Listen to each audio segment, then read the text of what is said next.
অনেক শিক্ষকই তার ছোট ছোট বাচ্চাকে বাসায় একা রেখে আসছে বা কাজের লোকের কাছে। অনেকের হাজবেন্ড আসতে বারবার না করছে, মানে আমার হাজবেন্ডই আমাকে না করছে আসতে।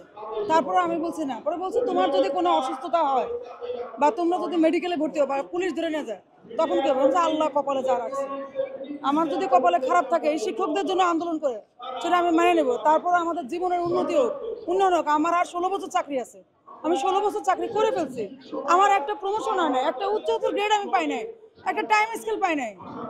আমি মাস্টার্স কমপ্লিট করা, ফার্স্ট ক্লাস পাওয়া। তাহলে আমার এইটা আমি এই চাকরি করে কি ভুল করলাম? আমি ব্যাংকে চাকরি করি নাই, ব্যাংকে চাকরি করতে পারতাম, কিন্তু বাচ্চা পালবে কে? আমার বাচ্চা খেয়াল রাখতে একটা ছোট চাকরি করতে হবে, অল্প সময় চাকরি। সেই অল্প সময় চাকরি 7 ঘন্টা, সোয়া 7 ঘন্টা। তারপর টিফিন মাত্র 6 টাকা। ব্যাংকে ব্যাংকে 8 ঘন্টা ডিউটি করে, ওদের টিফিন 400 টাকা। আমরা 7 ঘন্টা, সোয়া 7 ঘন্টা ডিউটি করি, আমাদের টিফিন মাত্র 6 টাকা। তো এই বৈষম্য কি রাষ্ট্রের চোখে পড়ে না? আমি বৈষম্য দূর করার জন্য, আমি শুধুমাত্র বৈষম্য থেকে আমি বের হওয়ার জন্য আমি কোনোদিন কোনো আন্দোলন করি নাই, কোনোদিন কোনো রাজনীতির সাথে আমি জড়িত ছিলাম না, কোনো কিছু আমি কখনো করিনি। তো আজকে আমি শুধু আমার শিক্ষক ভাই বোনদের এই যন্ত্রণা থেকে আমাদের বের হতে হবে, এই নিপীড়ন থেকে, এই মানে এই বঞ্চনা থেকে আমাদের বের হতে হবে। আমরা আমাদের দ্বিতীয় শ্রেণীতে আমরা আসলে আমাদের খুব একটা বেতন বাড়বে না, কারো 20 টাকা, কারো কয়েকশো টাকা বাড়বে, কিন্তু যারা আমরা সিনিয়র টিচার, কিন্তু তারপরেও আমাদের অ্যাটলিস্ট আমরা যেন তৃতীয় শ্রেণী, সেই থেকে, সেই তৃতীয় শ্রেণীর যে আমাদের একটা তকমা, তৃতীয় শ্রেণীর সেই বঞ্চনা থেকে আমরা আমাদের মুক্তি চাই এবং আমাদের প্রমোশন চাই। আমাদের ডিপার্টমেন্টে বাইরে থেকে কেন নিয়োগ দিবে?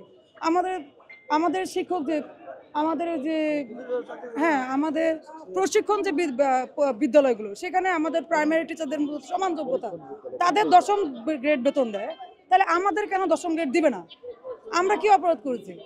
আমি আমার নিজের ক্ষেত্রে, আমার বাচ্চাদের ভবিষ্যতে আমি মনে মনে ভাবি আমার প্রফেশনের জন্য আমার বংশ থেকে আর কোনোদিন কেউ না আসে, এই শিক্ষক প্রফেশনের জন্য কেউ কোনোদিন না আসে, বিশেষ করে প্রাথমিক বিদ্যালয়ের শিক্ষক। আমি চাই না যে আমার ছেলে মেয়ে বা আমাদের কারো সন্তান আর কেউ যেন এই এই বঞ্চনা সেক্টর আর না আসে। এটা আমি সবাইকে উপদেশ দিব। আমি ভুল করছি, আমার মতো ভুল যেন আর কেউ না করে। কিন্তু শিক্ষকতার একটা অনেকে বলছেন না, যে এটা মহান, এটা শুধু নাম না, আসলে টাকার লোভে আসলে এখানে রয়েছে। না না, মহান আপনি কতক্ষণ থাকবেন যদি আপনার পেটে ভাত না থাকে?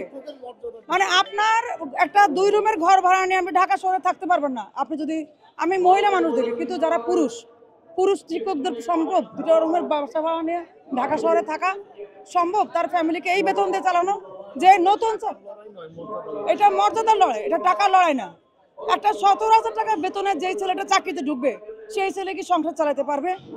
ঘর ভাড়া আছে 12,000 টাকা নিচে কোনো ঘর ভাড়া আছে? তাহলে 17,000 টাকা বেতন চাকরি করে তাকে অবশ্যই অল্টারনেটিভ ইনকামের চিন্তা করতে হবে। টিফিন ভাতা আমি প্রতিদিন 6 টাকা পাই, ব্যাংকে পাই 400 টাকা। তারপরে আপনার রিক্সাওয়ালা, একজন রিক্সা চালক, যে তার যে ব্যাটারি রিক্সা চালক, তার দৈনিক 800 থেকে 1200 টাকা ইনকাম আছে। এখন সেটা হিসাব করলে তার ইনকাম হবে মাসে 30 থেকে 35,000 টাকা।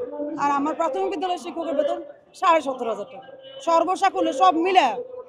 তাহলে এটা কি হবে সম্ভব? এটা থেকে আমরা মুক্তি চাই।